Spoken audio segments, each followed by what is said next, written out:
여러분 안녕하세요. 네, 이제 강단에 서면 좀 당황해하세요.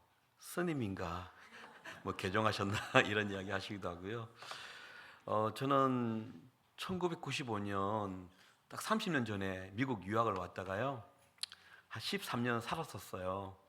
그래서 여러분들의 삶이 얼마나 고단한지 저도 뭐 학교 다닐 때 방학 때는 뚜리잡, 새벽에는 픽업 스테이션 세탁소 일하고, 낮에는 웨어하우스에서 막 지게차 몰고, 밤에는 차이니즈 레스토랑 거기서 딜리버리 하고 밤 11시까지 그랬던 기억이 납니다. 그래서 여러분의 삶이 좀 피부에 와닿고요. 저는 딸이 셋이 있습니다. 그리고 이제 아내는 하나 있고요. 네. 그런 와중에 제 가정에서 일어난 일들을 좀 이야기를 하려고 합니다. 한겨울이었어요. 1월 20날인데요. 제가 경상북도 경주라는 곳에서 3일간 부흥회로 인도하러 내려갔어요. 하루를 하고 난 다음에 이제 자고 있는데 숙소에서 새벽 2시에 전화가 온 거예요. 보니까 제 아내더라고요. 새벽 2시에. 받았더니 엉엉 우는 거예요. 울면서 하는 말이, 당신 지금 당장 서울로 올라오지 않으면 평생 후회할 일이 있을 거야 하고 끊어버렸어요. 제가 분명히 부흥회 강사가 내놨잖아요. 3호인데. 그리고 제가 그때 한국에는 KTX가 있어서 제가 그걸 타고 갔는데 어떻게 새벽 2시에 서울로 갑니까? 그 느낌에 뭔 일이 터진 것 같다 생각이 들었었어요. 그래서 못 자고 있다가 아침에 전화했더니 제 딸 셋 중에 둘째가 이름이 온유라고 그럽니다. 그 아이가 의식을 잃고 쓰러져서 고대병원에 중환자실로 들어갔다고 이야기하더라고요. 그래서 제가 막 양해를 구하고 서울로 갔고요. 가니까 5층에 가면 소아병동인데 막 찾았더니 응급처치실이라는 곳이 있거든요. 그 이제 위급한 환자가 가는 또 방이 있더라고요. 그래서 제가 들어갔어요. 들어가서 이제 백팩이랑 뭐 캐리어 집어던지고 이제 비집고 들어갔어요. 왜냐하면 침대가 하나 놓였는데 침대 주위로 한 10여 명의 의사 간호사 서 있더라고요. 그 옆에 제 아내가 여전히 막 엉엉 울고 있고요. 야, 비집고 들어갔어요. 야, 아빠라고. 봤더니 내 눈 아래에 제 딸이 누워 있는데요. 벌거벗긴 채 속옷 하나 있고요. 링거가 막 꽂혀 있더라고요. 당황스러웠죠. 그랬더니 옆에 계신 교수님이, 담당 교수님이 제가 아빠라는 걸 알고 이렇게 말씀하셨어요. 아버님이 도착하기 전에 8분간의 긴 발작을 하고 죽음 안에 들어갔습니다. 갑자기 제가 사망 선고를 받는 듯한, 진짜 그 영화처럼 해머로 그냥 뒤통수를 탁 맞는 기분이었고요. 그 번쩍하더니 그냥 깜깜했습니다. 그리고 다리에 힘이 풀리더니 털썩 주저앉았죠. 그리고 제가 넘어지지 않으려고 침대 난간을 딱 잡은 순간요, 뒤에서 들리는 교수님의 대화 내용이 들렸어요. 이렇게 말씀하셨죠. 아니, 이게 무슨 병이야? 이게 뭐야? 저희 딸은요, 한국에서 거의 발견되지 않는 희귀병이었습니다. 그래서 중환자실 들어가고도 열흘 이상 병명이 안 나왔습니다. 그래서 교수님들이 해외 사례 있잖아요. 찾아보기 시작했고, 그래서 나온 병명이 요겁니다. anti-NMDA 수용체 뇌염. 엄청 길죠. 백혈병도 아니고 암도 아니고 이런 병이었고요. 여기는 두레 학교에서 오신 건가요? 제가 두레교에서 한 4년 목회를 있었는데 반갑네요. 이게 어떤 병이냐면 몸 안에 여자들은 난소가 2개가 있답니다. 오른쪽 왼쪽에. 그런데 한쪽에 난소 위에 기형 종양이 생긴 거예요. 그러니까 암으로 갈 수 있는. 근데 몸 안에 있으니까 저는 몰랐죠. 그러면 몸이요, 어떻게 반응을 하냐면 자기가 강한 항체를 만든대요. 몸에서 항체가 만들어지면 그 항체가 종양을 공격을 하는 거죠. 왜냐하면 자기가 살아나려고요. 그런데 저희 딸도 항체가 만들어졌는데 그러면 기형 종양을 공격해야 되잖아요. 그러지 않고요, 자기 몸을 공격하기 시작한 거예요. 이걸 자가면역 질환이라고 그러죠. 저희 딸은 뇌염과 자가면역 그리고 여러 가지 섞여 있는 희귀병이었습니다. 자기 몸을 공격하면서 이 항체들이 어디로 간, 뇌로 간 거예요. 그리고 뇌를 공격을 했고 8분간의 발작을 일으키면서 뇌사, 이렇게 이런 것이 저희 딸이었습니다. 교수님이 저와 제 아내를 중환자실 정문에 불렀어요. 뭐 지금도 눈에 생생합니다. 뭐라 그러냐면 두 가지를 알려줘야 된대요. 첫 번째는 아버님 어머님 현대의학 기술로는 살릴 수 없습니다. 그 팩트를 딱 말하더라고요. 두 번째는 뭐라냐면 언제 완전히 목숨을 잃을지 모르니까 마음에 준비하십시오. 그랬죠. 제 딸이 이제 들어왔을 때 이 두 가지 말을 하셨는데 두 가지의 눈에 보이는 증상이 있었어요. 첫 번째는 발작입니다. 그 뇌를 좀 공격했던 항체가 여전히 몸에 가득하잖아요. 계속 공격을 하는 거예요. 근데 생각을 해보십시오. 뇌는요 신경의 중추라고 그러지 않습니까? 그 뇌가 죽었단 말은 모든 감각이 신경이 사라졌단 말이거든요. 그런데요 몸이 뇌와 상관없이 너무 아프면요 몸이 그냥 반응을 해요. 제가 그때 봤거든요. 어떻게 반응하냐면 항체가 공격을 막 하잖아요. 그러면 몸이 하고 울어요. 하고 막 애가 웁니다. 그러다가 공격이 더 심하면 얘가 하고 이제 막 발작이 일어나는고요. 최정점에 이르면 몸이 견디지 못하는 거예요. 그러면 침대를 막 돌면서 막 소리를 막 질러요. 근데 참 힘들었던 게 뭐냐면 몸에 링거가 꽂혀 있는데요. 링거로 통해 들어가는 약값이 엄청 비쌌습니다. 여러분 깜짝 놀라실 건데 그 당시에 하루 맞는 약값이 2,000불이었어요. 예, 보통 젊은이들이 한 달 월급을 맞았어요. 왜냐하면 교수님이 저와 제 아내를 부르더니 하실 말씀이 신약 있잖아요. 임상실험 같은 신약이 있는데 비싸고 임상 중인데 쓰시겠냐고. 혹시 들을지도 모르겠다. 이런 말 하니까 부모인 저희는 돈이 무슨 계산이 됩니까? 그죠? 그거 다 써달라 했거든요. 그게 들어가고 있었는데 으악 해버려 몸에 있는 걸거치는 모든 것들을 확 뽑아버리는 거죠. 그러니까 그 약들이 무용지물이 되더라고요. 그래서 제가 그걸 알고 얘가 하면 발작이 시작되는구나. 그래서 신발을 벗고요. 제가 올라갑니다. 침대에 올라가서 누워 있잖아요. 그럼 제가 엎드립니다. 그러니까 목 포개는 거죠 이렇게. 제 이게 체중으로 눌리는 거죠. 그리고 제가 엎어진 상태에서 두 손으로요 그 팔뚝 있죠. 그걸 꽉 눌립니다. 왜냐하면 이거 발작에도 이거 못 보게 하려고요.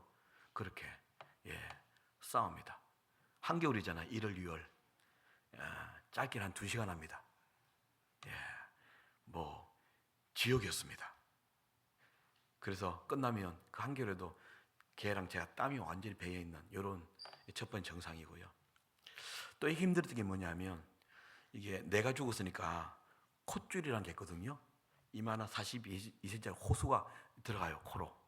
내가 죽었으니까 자가로 못 먹어요. 그러니까 이제 영양분을 밀어 넣는데 이게 이제 들어가서 위까지 가거든요. 그러면 이렇게 똑똑 떨어져요. 한 5시간 들어가요. 근데 그 와중에 발작이 오면 으악 이번에 뽑아버립니다. 그러면 안에 위에 있던 힘들게 들어갔던 그것들이요 입으로 코로 다 터져 나오죠. 요런 게 발작이 있고요. 두 번째는 뭐냐면 제가 이제 이렇게 하루 집회도 하지만 한국에서는 3일 집회도 많이 하고요. 여기 LA에서도 부흥회를 했거든요. 제가 최근에 어딜 갔냐면 경남 창원이라는 도시 아십니까? 거기 갔어요. 그래서 하루 이제 부흥회하고 이튿날 한국도 요즘은 새벽 저녁만 부흥회하거든요. 낮에는 다 일하시니까 쉬고 있는데 호텔로 이제 담임 목사님과 장로님이 찾아온 거예요. 하실 말씀이 강사님 10일 뭐 하십니까? 먼 곳 오셨는데 바람 쐬러 가십시다 하고 이제 저를 데리고 어디로 갔냐면 창원에는 주기철 목사님 기념관이 있습니다. 우리 젊은 친구들은 모를 텐데 여러분 아시죠? 주기철 목사님은요 일제 말기 때 신사참배 반대하다가 나는 우상에게 절할 수 없다. 그래서 버티다가 고문으로 순교하신 분이세요. 갔는데 제가 깜짝 놀란 거예요. 왜냐하면 그 기념관에 가면 고문실이 있습니다. 어떻게 목숨을 빼앗겼는지. 근데 거기에 벽에 보면 A4 용지로 코팅이 되어 있는 게 하나 붙어 있는데 그걸 보고 깜짝 놀란 거예요. 그게 뭐냐면 인간에게 가하는 고문의 강도 세기 순위이에요. 인간에게 가장 힘든 고문 1번 잠 안 재우는 고문이래요. 저희 딸이 두 번째 증상이 눈을 20시간 뜨고 있었습니다. 몸의 항체가 눈을 못 감게 만들었습니다. 여러분 하루 밤새면 어떠세요? 다음날 엄청 힘드시죠? 그리고 이제 충혈이 와요. 이 실핏줄이 터져가지고. 그래서 저희 딸은 20일 이상 눈 뜨고 있었습니다. 제가 그걸 보면서 어떻게 인간이 20일 눈 뜨고 사나. 그리고 또 눈동자가 그 충혈이 아니라요. 10일이 지나니까 흰자위가 없어집니다. 분홍색으로 바뀌더라고요. 그래서 20일쯤 되니까요. 찐 분홍색 인간의 눈이 아니었습니다. 그래서 요 두 번째 영상이 20시간 눈 뜨고 있는 거. 그래서 제가 진짜 힘든 적이 뭐냐면 뇌가 죽었잖아요. 뇌하고 눈하고 연결되어 있는 신경이 있거든요. 그걸 우리는 시신경이라고 그래요. 근데 죽었잖아요. 뇌가 죽었으니까. 그러니까 20시간 눈 뜨고 있는데 아무것도 보지 못하는 장님이 되어버렸습니다. 아, 이게 진짜 힘들더군요. 너 눈 뜨고 있잖아. 너 눈 뜨고 있는데 아빠 속이는 거지. 이렇게 미친 사람처럼 제가 눈 한번 깜빡해달라고. 그래도 뭐 듣지도 보지도 못하는 상황이었죠. 오늘 제가 그 영상 하나 가져왔거든요. 여러분 그 CTS TV 아시죠?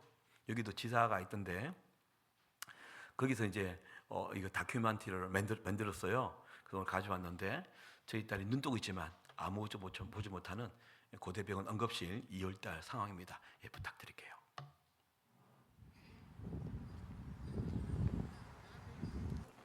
적절히 묻혀서 하루에 2번 있는 중환자실 면회 시간. 낯선 이곳에 사랑하는 둘째 딸 온유가 있습니다. 벌써 보름째 온유는 이곳에서 투병 중입니다.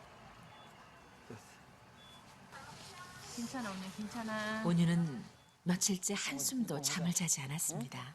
그냥 우리 쿵쿵 하자. 머리를 위주로 해줘요 머리를. 열도 높고 맥박도 불안정하며 호흡도 좋지 못합니다. 온유야, 풀어도 할 수 있으면 해봐. 엄마의 말에도 온유는 대답이 없습니다.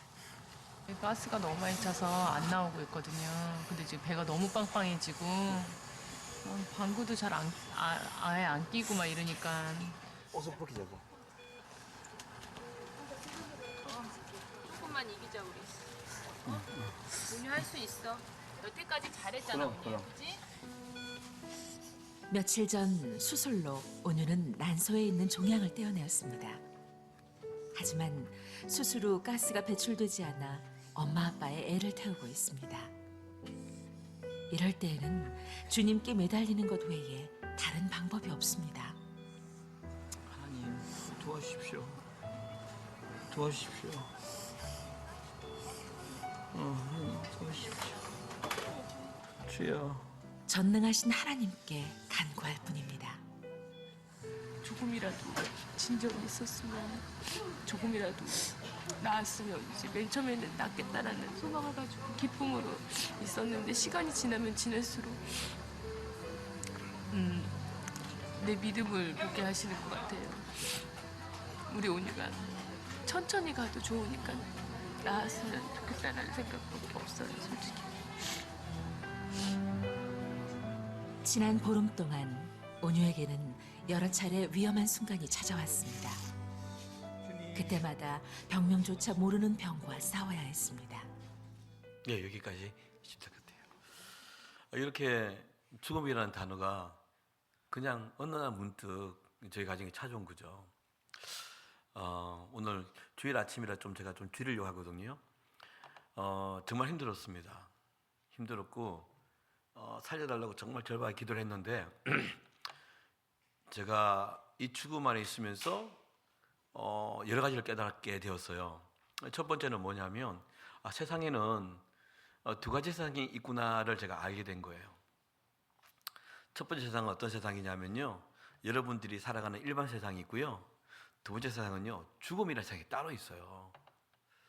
그 안에 저와 제 딸이 있었거든요.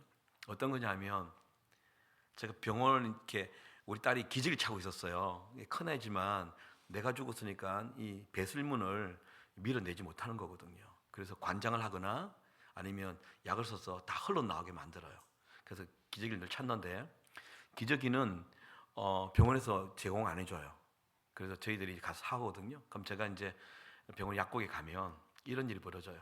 수많은 사람들이 그저 큰 병원이니까 왔다 갔다 하잖아요. 근데 제가요, 큰 에드블룬 같은 투명한 그 풍선에 제가 갇혀 있는 것 같아요. 그래서 제가 밀고 가는 거예요.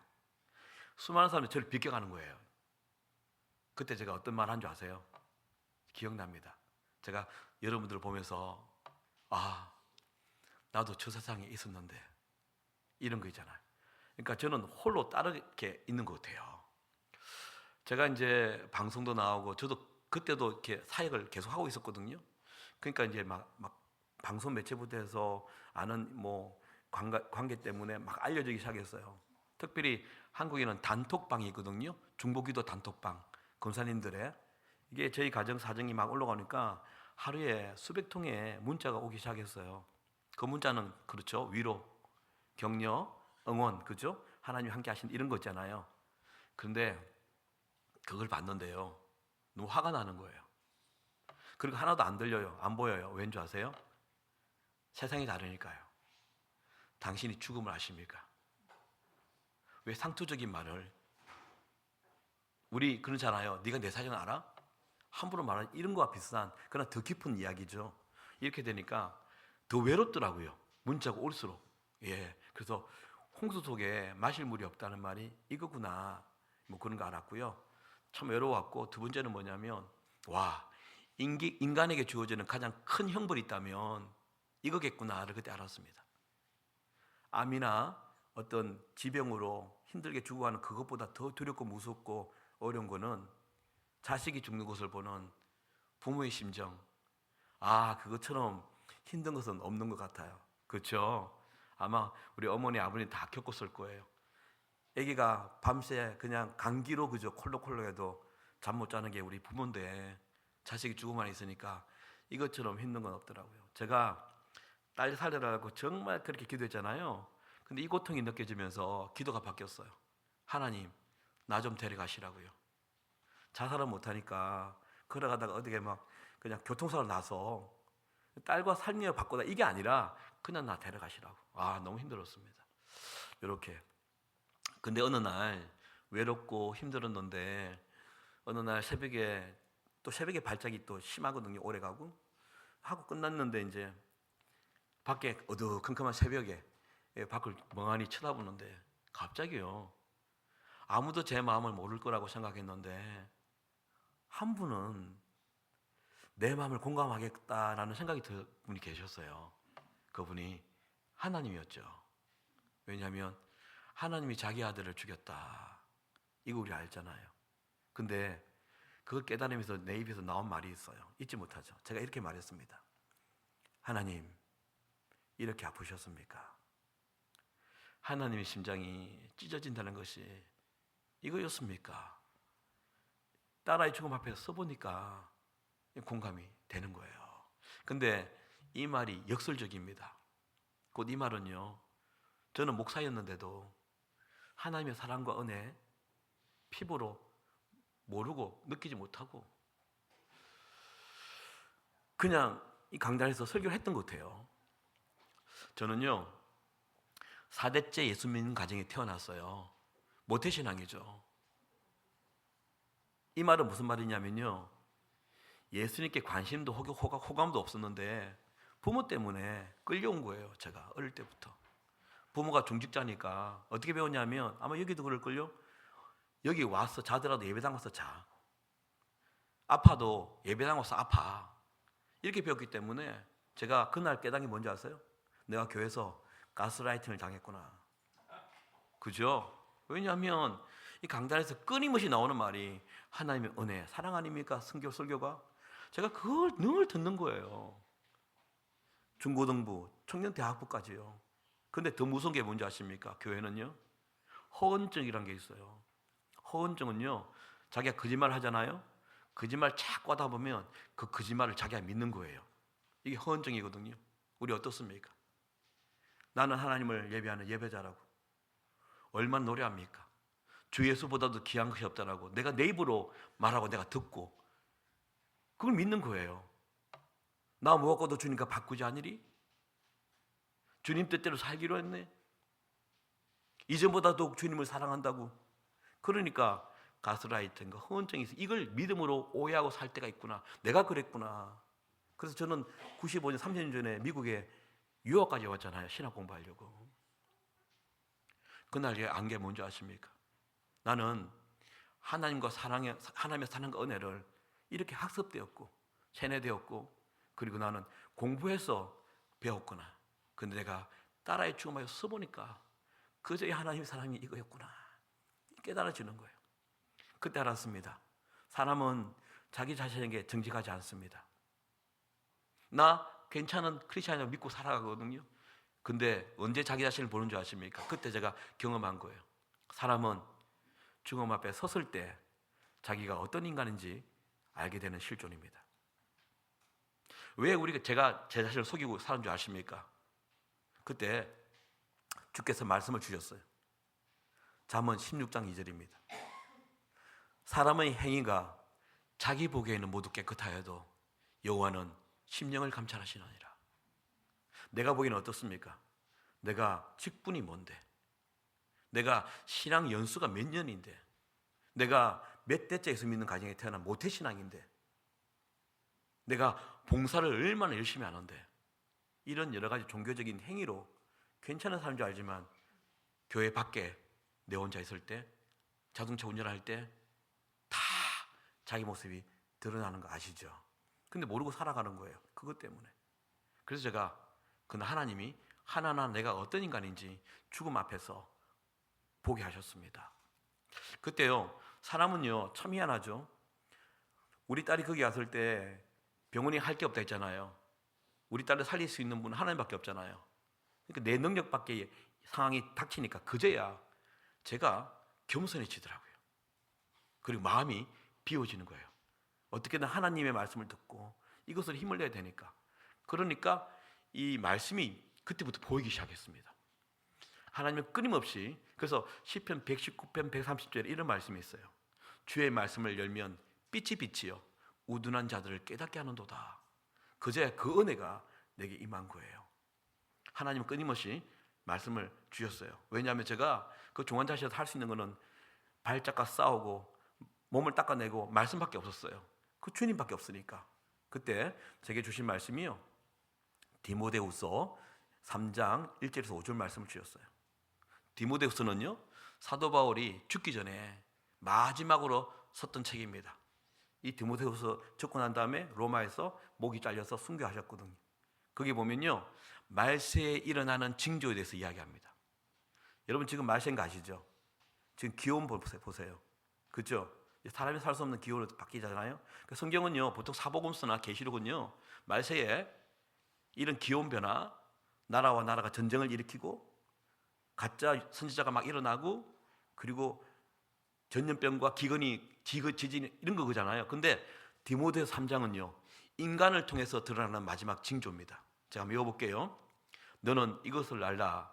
말세에 고통하는 때가 이르러 사람들이 자기를 사랑하며 돈을 사랑하며 자랑하며 교만하며 비방하며 부모를 거역하며 감사하지 아니하며 거룩하지 아니하며 무정하며 원통함을 풀지 아니하며 모함하며 절제하지 못하며 사나우며 선한 것을 좋아하지 아니하며 배신하며 조급하며 자만하며 쾌락을 사랑하기를 하나님 사랑으로부터 더하며 경건의 모양은 있으나 경건의 능력은 부인하니 이 같은 가짜들에게서 네가 돌아서라 했는데 그 가짜가 저였음을 보이신 거예요.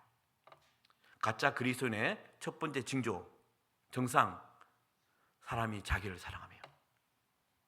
여러분 왜 교회 나오셨습니까? 예수 믿으면 잘 된다니까.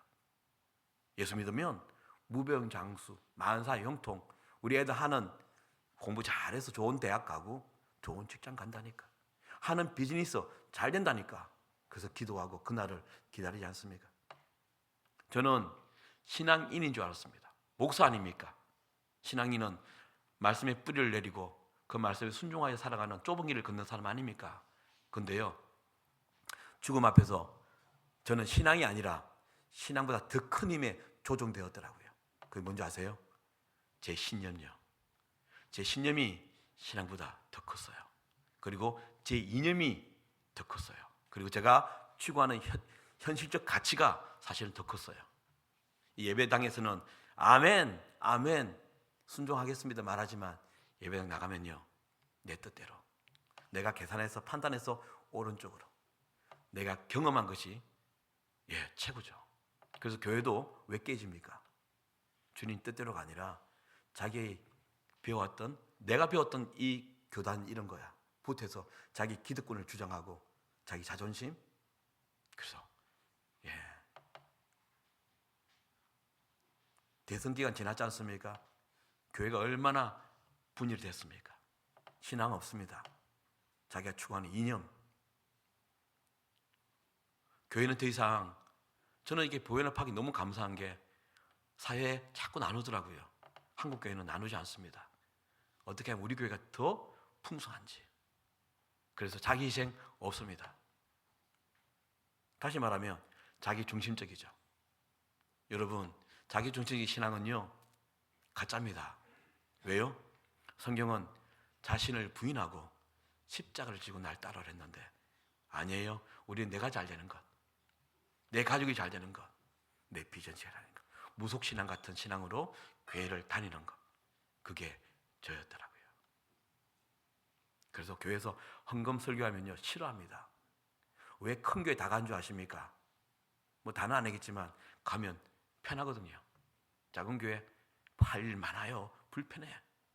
그래서 취미생활 하듯이 시원한 잘된 곳에서 세미나 듣는 것처럼 설교 듣고 찬양으로 위로받고 격려받고 자기가 주인이 되어서 예배받는 이런 현실, 자기중심, 그게 저였음을 하나님이 보이신 거예요. 두 번째, 가짜의 증상. 첫 번째, 두 번째, 돈을 사랑하며. 여러분, 누가복음에 보면요, 예수님이 이런 말 하십니다. 너희는 하나님과 재물을 겸하여 섬길 수 없다고 그랬어요. 근데 바리새인들, 여러분, 일주일에 2번을 금식하고 매일 회당 앞에서 기도를 하고 11조를 늘 내고 그 수많은 율법을 다 지키는 그들이 뭐라는 줄 아십니까? 바리새인들은 돈을 좋아하는 자들이라 예수의 말씀을 듣고 비웃근을 그렸습니다. 우리 안 그렇습니까? 여러분, 우리의 희노애락의 동기가 어디 있습니까? 돈입니까? 예수입니까? 이분은 그럽니다. 난 예수가 좋다라고요.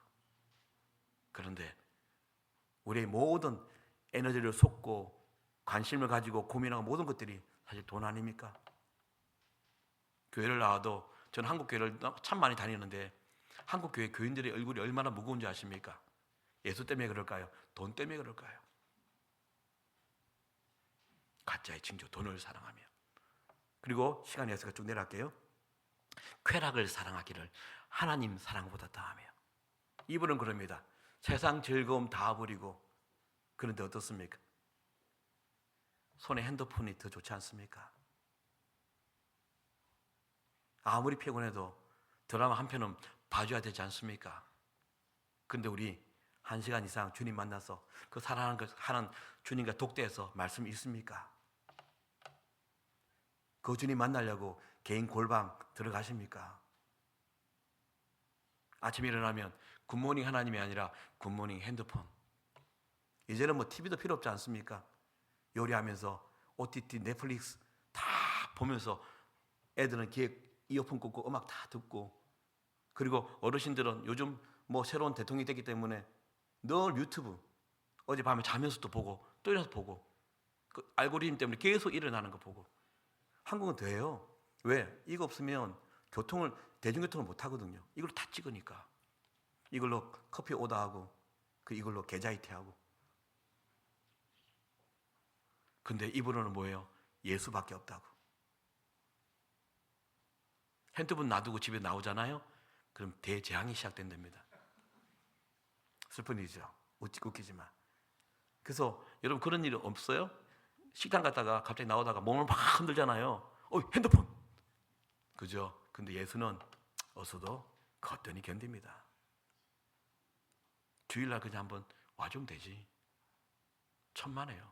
이게 가짜라는 것이죠. 성경에 나와 있는 거잖아요. 근데 그게 제 모습을 쫙 비춰준 거예요. 그때 제가 이 말씀이 내 안에 감동이 오고 인정이 되면서 제가 한 말이 있습니다. 하나님, 제가 가짜 목사였네요. 돌통이 나오는 겁니다. 빛에, 말씀의 빛에. 예. 제가 오늘 여러분에게 말씀드리고 싶은 게 오늘 들통나셔야 됩니다. 왠지 아세요? 첫 번째는 하나님 속지 않습니다. 우리가 이 자리에 이쁘게 깨끗하게 차려입고 나왔잖아요. 찬송 거룩하게 드리잖아요. 그러나 하나님은 아신대요. 첫 번째 갈라디아 6장 7절에 스스로 속이지 말라. 하나님은 업심여김을 받지 아니하시나니 사람이 무엇을 심든지 거두리라. 자기 육체를 위하여 심는 자는 육체로부터 썩어질 것을 거두고 성령을 위하여 심는 자는 성령으로부터 영생을 거두리라. 여러분, 늘 우리의 기도 제목이 뭡니까? 우리 육체를 위해서 이 땅에 잘 되는 것, 노후 대책. 그런데 성령을 위한 거 없다면 자신을 속이고 종교행위 하는 겁니다. 중요한 게 뭔지 아십니까? 주님 앞에 섰을 때 영생 없습니다. 썩어질 것을 거둔다고요. 그래서 여러분, 구원 쉬운 거 아니에요. 여러분, 은혜로 주셨지만 그 구원은 성화라는 단계를 거쳐야 되고 그것을 위해서 영화로운 주님을 만나는 건데 우리는 구원을 받았다, 끝입니다. 성화 잘 없지 않습니까?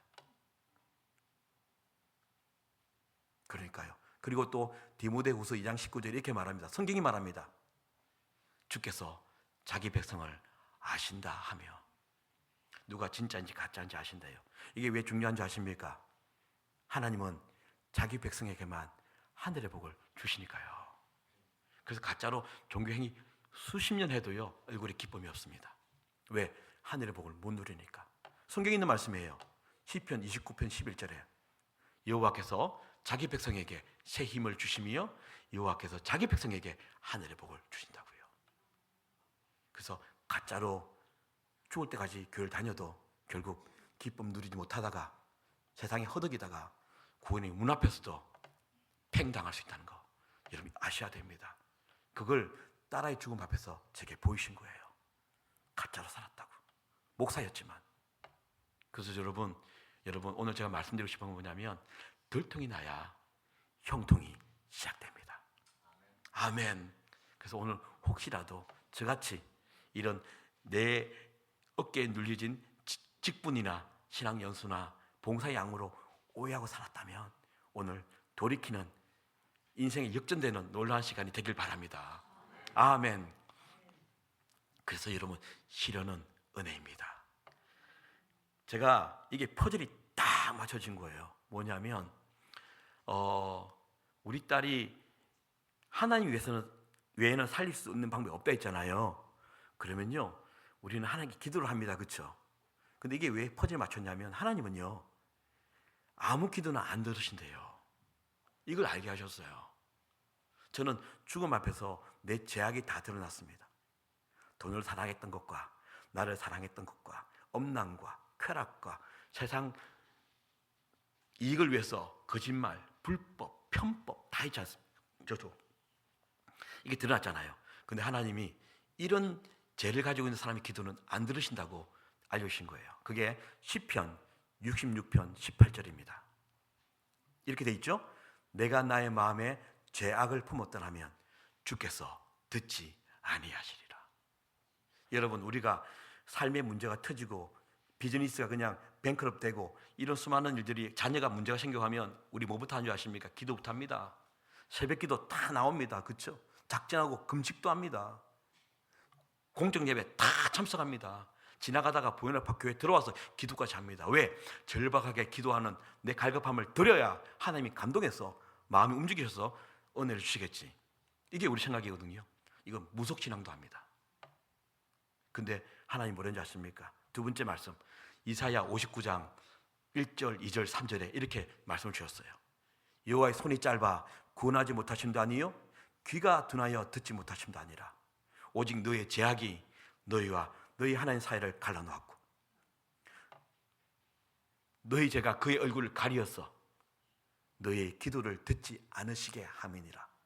이는 너의 손이 피해 너희 손가락이 죄악에 저질렀으며 너의 입술은 거짓을 말하며 너희 혀는 악독을 내밀어. 죄 안 지고 어떻게 살아? 다 하는데. 근데 그 삶을 통해서 죄와 누리고 죄를 즐거워하고 그런 기도에서 기도하니까 하나님이 들을 수가 없는 거예요.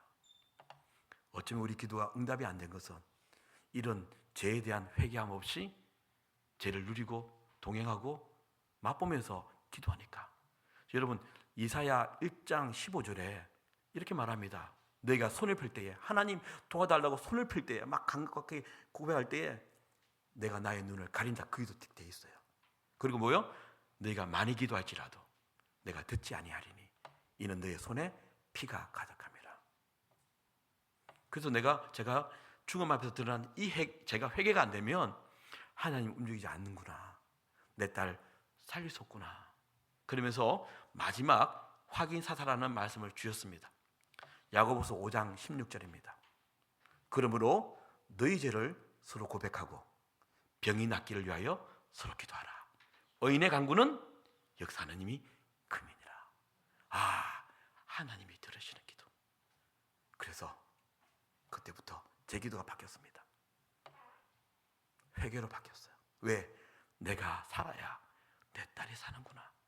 그래서 제가 그때 깨달은 게 뭐냐면 죽음 안에 있던 제 딸이요, 온유가요, 저한테 이렇게 메시지를 전한 것 같았어요. 아빠, 당신이 하나님 앞에서 어떤 인간인지 좀 봐. 이런 메시지가 제게 주어진 것이죠. 그래서 그때부터 끊임없이 제 죄를 토해내기 시작했습니다. 제 딸 살리려고요. 이제 결론으로 가겠습니다. 1달 반이 지났습니다. 병원에서요 연락이 왔습니다. 중환자실 나가라고. 왠지 아세요? 기법, 포기요. 그때 1달 반 만에 병원비가 1억 6천 나왔거든요. 왜냐하면 매일 200씩 이렇게 맞았으니까요. 그런데도 불구하고 더 이상 할 게 없답니다. 그래서 일반 병동 5,301호라고요. 소아병동 제일 첫 번째 방 특실을 주셨습니다. 왜냐하면 저희 딸은 관종이었습니다. 한국에는 잘 없는 희귀병이 어떻게 진행되는지 임상실험 같은 아이였거든요. 그래서 아주 신경을 많이 썼거든요. 그런데 옮기자마자 제 아내가 오더니 하는 말이, 자기야, 막내가 이상해. 그래요. 온유의 동생이 있었거든요. 그래서 진찰 받았더니 이 아이도 1달 반 만에 심각한 병에 걸린 거예요. 그 병이 뭐냐면 소아 우울증입니다. 병원에 오면 언니 죽어 있죠. 발작 하죠. 집에 가면 아무도 없습니다. 엄마 아빠가 병원에 매달려 있으니까요. 그러니까 이게 우리가 케어를 못 하니까요. 우리가 아는 지인들 있잖아요. 지인들 집에 다 맡긴 거예요. 근데 얘는 모르잖아요. 그러니까 이 집에 이틀, 동양 젖주듯이 이 집에 3일, 이 집에 이틀. 얘는 눈 뜨면 남의 집, 눈 뜨면 낯선 사람, 밥을 먹고. 이러니까 모든 것들이 와서 막 소아 우울증이 와서 이 교수님이 하는 말이, 우리가 1월 20날 고대병원 갔는데 둘째를 살리러 갔는데 1달 반 만에 둘째는 포기하시고 살릴 애를 살려라, 막내를 살려야 된다고 이렇게 돼버린 겁니다. 그래서 아내는 막내를 데리고요 집으로 갔습니다. 왜냐하면 애착을 심어줘야 이 공황장애로 안 넘어간대요. 그래서 혼자 남은 거죠. 그래서 제가 혼자 있는 동안에 3월 20날, 3월 16일 데려갔고요. 4일 후에 그날따라 새벽에 발작이 너무너무 심한 거예요. 막 와 그러는데 막 옆에 아내는 없죠. 저 혼자 감당하기가 너무너무 버거웠습니다. 근데 그날 새벽 1시에 엄청난 일이 터져버렸습니다. 제가 너무 놀라서 제 핸드폰으로 찍었거든요. 오늘 영상 가져왔는데 그 영상 부탁드릴게요. 예수님? 할렐루야. 아멘. 이게 그 새벽 1시에 일어난 이야기입니다. 와 그러다가 뭔가를 이야기 같아요. 내가 언니야 왜 그러는데 이 죽음 아닌데 아이가 갑자기 기도선을 이렇게 하더니 눈물을 확 흘리는 거예요. 뭐 엄청. 그러면서 입을 열었는데 그렇게 많이 불렀던 엄마 아빠가 아니라 예수라고, 예수라고 소리치면서 죽음에서 깨어난 겁니다. 할렐루야. 병원이요 그냥 발칵 뒤집혀 버렸죠. 그렇게 많은 돈을 쓰고도 포기했던 아이를 하나님이 깨우신 거죠. 저는 지금 이제 깨닫는 게 뭐냐면, 만약 중환자실에 깨어났다면 병원에서 잘했어, 우리가 잘해서 하나님 영광을 빼앗아갈 수 있는데 하나님은 안 그렇더라고요. 인간이 다 포기했을 때, 그래서 병원은 기적이라 그랬어요. 그런데 저는 기적이라는 단어를 안 썼습니다. 시편 7편 10절에 이런 말씀입니다. 나의 방패는 마음이 정직한 자를 구원하시는 하나님께 있도다. 제가 주신 말씀에 따라서 나의 죄를 다 회개하고 토해내니까 그저야 하나님이 들으시고 일하셨구나. 이렇게 저는 받아들였죠. 근데 이 일이 딱 이고 난 다음에 여러분 인생이 그렇지 않습니까? 큰 산 하나 넘으면 그죠? 더 큰 산이 기다리는 게 인생 아닙니까? 예, 큰 강을 넘으면 더 큰 강이 그죠? 기다리는 것. 깨어났을 때 면역력이 제로였습니다. 그래서 여기도 있겠죠? 무균실 병실이라고 있습니다. 거기를 가야 되나 의논하기 시작했고요. 깨어났을 때 몸이 빼짝 말랐어요. 왜냐하면 아까 말씀드린 코로만 들어갔기 때문에요. 이 영양분이 밀어넣었잖아요. 영양분을. 근데 이거 와 하고 뽑아버리니 하니까 이 영양분이 늘 토해내니까요. 몸이 그냥 영양이 사라진 거예요. 근육, 단백질, 지방이 다 없어졌대요. 그리고 빼짝 말라가지고 나무 있죠. 통나무처럼. 그리고 이게 다리고 발인데 석회가 굳어버렸습니다. 뼈가 굳어버렸습니다. 어린애들은 안 움직여요. 이렇게 뼈가 굳는데요. 그렇게 변한 거예요. 깨어나게 했는데. 그래서 내과 교수, 소아과 교수, 재활학과 교수, 영양학과 교수 4명이 모여서 의논했대요. 다음 단계, 우리 병원에 기적이 났는데 다음 단계는 재활로 하자. 그래서 코로 코순 넣어서 이게 다 막 발작해서 알거든요. 영양을 빠져나간 거. 그래서 깨어났으니까 실험을 해보자. 입으로 먹을 수 있을 것 같다. 그래서 저한테 연락이 온 거예요. 삼청으로 애 데리고 오시라고. 그래서 못 움직이는 애를 제가 들고요. 휠체어 태워서 삼청 갔어요. 삼청에 가면 영상의학실이 있습니다. 이게 뭐냐면 영상으로 보는 엑스레이입니다. 예, 카메라 쓰면 이게 움직이면 모니터에 두개골 있잖아요. 이게 엑스레이 다 보입니다. 거기 앉히고 교수님이요. 그 요플레 있죠. 그거 하나 가져오더니 한숨을 떠가지고요. 언유야 입을 좀 열래? 그러니까 살아났으니까 열었어요. 그래서 혓바닥이에요. 이게 한 부분 딱 올려놨어요. 이걸 꿀떡 삼키면 목으로 먹을 수 있구나. 입으로 넣자. 이렇게 하려고요. 그런데 그 한 스푼을 못 넘기는 거예요. 그 교수님이 의아하는 거죠. 얘가 살아났는데 이게 고쳐도 않은 액체인데 왜 못 먹지? 그래서 이제 막 마우스를 이렇게 보다가 제가 그 옆에 뒤에 그냥 서 있었거든요. 애 데려왔으니까. 근데 이분이 하다가 멍 발견한 거예요. 하실 말씀이 혼자 제가 못 잊죠. 이렇게 말씀하셨어요. 아이고 목에 근육이 사라졌네. 코로만 들어갔잖아요. 2달 이상을 목을 사용하지 이게 근육이 사라져버린 거예요. 그래서 다시 걔를 안고 또 돌아왔어요. 그리고 난 다음에 3월 20날 예수가 깨어났잖아요. 8일이 지났어요. 8일이 지났는데 하나님이 또 다른 기적을 대낮에 보이셨거든요. 제 아내가 찍은 영상으로 가져왔습니다. 다음 영상 부탁해요.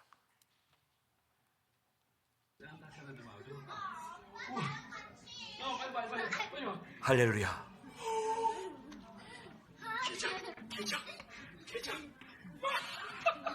세빈이 기다려줘. 이야, 이거 기적인데 어떻게 했어? 됐어? 됐어? 됐어? 기적이에요, 기적. 하나님이 함께 하신 기적. 할렐루야. 아멘, 아멘, 아멘.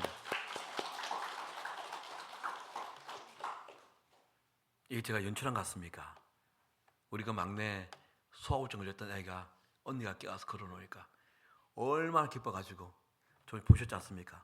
뛰어다니면서 복도를 언니가 살아났다고 이랬었습니다. 이게 어떻게 됐냐면요. 죽음만 있을 때 예수가 깨어나기 전에요. 죽음만 있을 때 아내가 저한테 오더니 하는 말이 자기야 오늘 발이 컸어 그래요. 마음이 무너지는 거예요. 어떻게 2달 만에 발이 크는 거 볼 수 있습니까? 헛것을 보는구나. 이런 마음이 무너진 거예요. 그런데 이 사람이 옆에 마트 가서 크락스를 사이즈 큰 거를 사온 거야. 그 죽음만 있으니까요. 못 신잖아요. 스마니에 올려놓은 거예요. 근데 그 와중에 예수가 깨어났지 않습니까? 그리고 이제 몸은 못 움직이잖아요. 누워 있는데 위에 신발이 보인 거예요. 저한테 아빠 신발 새 신발이니까 걔가 신고 싶었던. 그래서 제가 그걸 또 무너진 거예요. 왜? 자기 몸이 못 움직이를 모를 텐데. 그래서 제가 그냥 가슴에 안을 줄 알고 줬더니 신겨져 하고 나온 거예요. 제가 얼마나 놀라고 기적이라고. 그래서 나온 겁니다. 나왔는데 나올 때요. 문이 열리잖아요. 그러면 제 앞에 접수처가 있어요. 우리 방이 첫째 방이잖아요. 그러니까 열면 바로 의사 간호사에 도와줄 수 있도록 첫째 방을 주신 거거든요. 근데 제가 문 열리면서 제가 온유 손을 잡고 기적 하면 나왔잖아요. 온유가 막 히거리면서 막 엄치가 나오니까 의사 간호사가 들은 거예요. 그 고개를 딱 드는데 온유가 나오는 거예요. 이분들이 다 뻘떡 일어나더니 우리 딸 병을 제일 잘하는 의사들이잖아요. 일어나더니 간호사가요. 입을 막더니 하고 막 오열을 했습니다. 울었습니다. 9명이 상교됐거든요. 근데 9명이 한 명만 교회 다닌다 그랬어요. 믿지 않는 사람들이 이 병이 어떤 건지 다 봤잖아요. 그리고 제가 깨어났을 때 보여줬어요. 이렇게 깨어났다고. 그리고 그냥 나무막대기처럼 굳어있던 아이가 걸어 나오니까 막 한 바퀴 돌고 들어오는데 주치의라고 있어요. 아시죠? 교수님 따라가는 이화여대 출신의 여자 의사가 들어왔어요. 커밍아웃 했습니다. 아버님 죄송해요. 저도 교회에서 주일학교 섬기는데 병원에서는 특정 종교를 말하지 못하게 돼서 그동안 말 못했어요. 너무 죄송해요 하면서 하는 말이 우리 주님이 하신 거 아시죠? 의사가 뒤에서 지금 간호사들이 숙득숙득거리고 있다고. 예수의 일하심이겠죠, 그죠? 예, 그랬어요. 그리고 이제 3월 20날 예수하고 깨어났고요. 3월 28일 그렇잖아요. 3월 31일 날 퇴원했습니다. 할렐루야. 예. 왜냐하면 들어갈 때도 병원은 할 게 없다 그랬고요. 나올 때도 할 게 없다 그랬어요. 그래서 암 환자처럼 5년 외래하십시다 하고 나온 거예요. 그때 4월 5일이 부활절이었습니다. 부활절이었는데 3월 달이 사순절이라 그러잖아요. 고난주도 있고 그죠? 제가 그때 우리 딸이 죽음만 있을 때요. 어떻게 기도했냐면 여러분 꼭 말씀을 잡고 기도하세요. 제가 로마서 8장 11절을 잡았거든요. 예수를 죽은 자 가운데서 살리신 하나님의 영이 네 안에 있으면 마땅히 죽을 네 몸도 살게 하시리라. 그래서 우리 안에 하나님이 계시니까 예수를 살린 그 하나님이 동일한 하나님이시니까 이 말씀하셨지 않습니까? 내가 우리 애 깨어나면 예배당 가서 부활절 날 하나님 살아있다고 증명하겠습니다. 그랬는데 하나님이 깨웠잖아요. It's my turn. 내 순서가 되어서 목사님께 전화했더니 목사님이 놀라는 거예요. 어떻게 그 몸을 올 수 있냐고. 그래서 제가 딴 말하지 않고요. 감사해서 가겠다고. 그날 4월 날 뒤에 숨어 있다가 목사님 11시 예배 때 설교하고 난 다음에 이제 오늘 부활절 예수께서 부활하신 날 예수님 저 죽었다가 살아 돌아온 온유가 지금 왔다고. 온유야 나와라 하는 사이에 문이 열리고 아까처럼 힘겹게 쩌벅쩌벅 나오는데 교인들이 깜짝 놀란 거예요. 저희도 한 2,000명 되는 교회였는데 막 저 박수를 치더니 눈물바다가 되었어요. 오늘 제가 시간 때문에 많은 말을 못하는데 정직한 중보기도라는 게 있어요. 툭 치면 기도해 줄게. 툭 치면 기도해 줘. 근데 둘 다 하지 않는 기도가 한국의 중보기도입니다. 습관화돼 버렸죠. 그죠? 그때 제가 외친 게 정직한 중보기도. 예. 그래서 우리 여러분 교회 안에서도 서로 기도 안 하면 어떤 일이 벌어지는지 아세요? 남이 잘 되면요 내 속이 썰려요. 남이 비전이 안 되잖아요. 위로가 돼. 이게 어디? 사랑이 없는 교회잖아요. 그런데 중보기도가 있으면요 진짜 있으면 공감이 됩니다. 그 사람의 아픔이 내 아픔이 되고 그죠? 그 사람의 기쁨이 내 기쁨이 되는. 그래서 저희 교인들은 정말 중보도 하셨구나. 그래서 막 눈물이 흘리는 막 나오는데요 엉덩이에서 자꾸 진동이 오는 거예요. 핸드폰에서. 그래서 제가 순간 병원인가 싶어가지고요. 예, 위급 뭐 오라 이런 것 줄 알고 봤거든요. 봤더니 병원이 아니라 누가 문자를 보냈는데 누가 보냈냐면요. 같은 예배당 공간에 저 뒤에서요. 30대 초반의 청년입니다. 자매인데 이 자매는 저희 딸이 죽음 안에 들어갈 때부터 같이 기도했거든요. 뜨겁게. 그 자매가 보낸 거예요. 온유 보면서 이렇게 보냈어요. 목사님, 예수님이 진짜 살아계셨네요. 근데 여러분, 이 뉘앙스가 뭡니까? 이 자매에게는 온유가 쩌벅쩌벅 걸어오기 전까지는 솔직히 예수는 보이지 않아요. 하나님 추상적입니다. 성경 읽으면 꼭 신화 같아요. 기도해도 즉각 내 뜻대로 들으지 않아요. 그러니까 어떻게 해요? 세상에 방법이 더 지름길이 없고 돈이 피부에 더 와닿았어. 종교 행위는 해도 성경 말씀과 다른 삶을 살아가는. 저는 왜 이야기로 오늘 메시지를 마치려 하냐면요, 이것이 어쩌면 한국 현대 교회의 신앙의 현주소 아닐까. 그리 살다가 죽었던 온유를 직접 보니까 아, 예수가 진짜 살아계셨네요. 오늘 제가 여러분에게 말씀드리는 겁니다. 여기 어르신들 많잖아요. 노후 대책 얼마나 열심히 하십니까? 그죠? 연금부터 해서. 근데 보면 사후 대책은 안 하시는 것 같아요. 많은 분들이. 여기 앉아 계신 여러분들의 궁극적인 목적지가 어디입니까? 천국이라잖아요. 근데 천국 가려면 좁은 길 걸어야 되거든요. 누가복음 13장 23절에서 28절 이런 말씀이 있습니다. 어떤 사람이 여짜오되 주여 구원을 받는 자가 적으니까 그가 이르시되 좁은 문으로 들어가기 힘쓰라. 내가 너에게 이르노니 들어가기를 구하여도 못하는 자가 많으니라. 예수께서 하신 말씀이에요. 어떤 사람이 물었습니다. 천국에 가는 자가 많아요? 적어요? 좁은 문으로 들어가야 돼. 너희들 다 천국 들어가기를 원하지? 그래서 다 못 들어가. 들어가기를 구하여도 못하는 자가 많으니라. 여기서 우리는 3분의 1, 4분의 1, 5분의 1밖에 안 될 수도 있다는 거예요. 저처럼 종교꾼으로 교회만 왔다 갔다 하는 삶 아닙니다. 그렇죠? 그래서 제가 이 말씀 드리는 겁니다. 우리 한날 천국에서 만나지 않겠습니까? 우리 오늘 잘 오셨죠? 여러분들도 가스라이팅 당하지 마시고 허언증으로 살지 마시고 이런 하나를 만나셔야 되는 거예요. 그렇죠? 예. 그래서 오늘 제가 이 간증들을 했고요. 다시 한번 정리를 한다면 첫 번째, 덜통 나셔가지고요, 형통 드리십시오. 그죠? 요한복음 10장 10절에 예수께서 하신 말씀입니다. 도둑이 온 것은 도둑질하고 죽이고 멸망시키는 것뿐이요, 내가 온 것은 양으로 생명을 얻게 하고 또 뭐요? 풍성한 삶을 그저 누리게 하게. 이 삶을 주려 했는데 우리 종교꾼으로 사니까 그 기쁨이 없는 거 아니겠습니까? 돈이 있으면 기쁘고 없으면 그냥 찌그러져 있고 이런 인생 살지 않았습니다. 아닙니다, 여러분. 그래서 들통나서 형통 누리시라는 것과 두 번째는 기도 응답 받으시라고요. 내 안의 죄악들이 늘 말씀 앞에서 반영이 되어서, 그쵸? 이것이 해결되어서 주님에서 들으시는. 그래서 성경이 뭐랬습니까?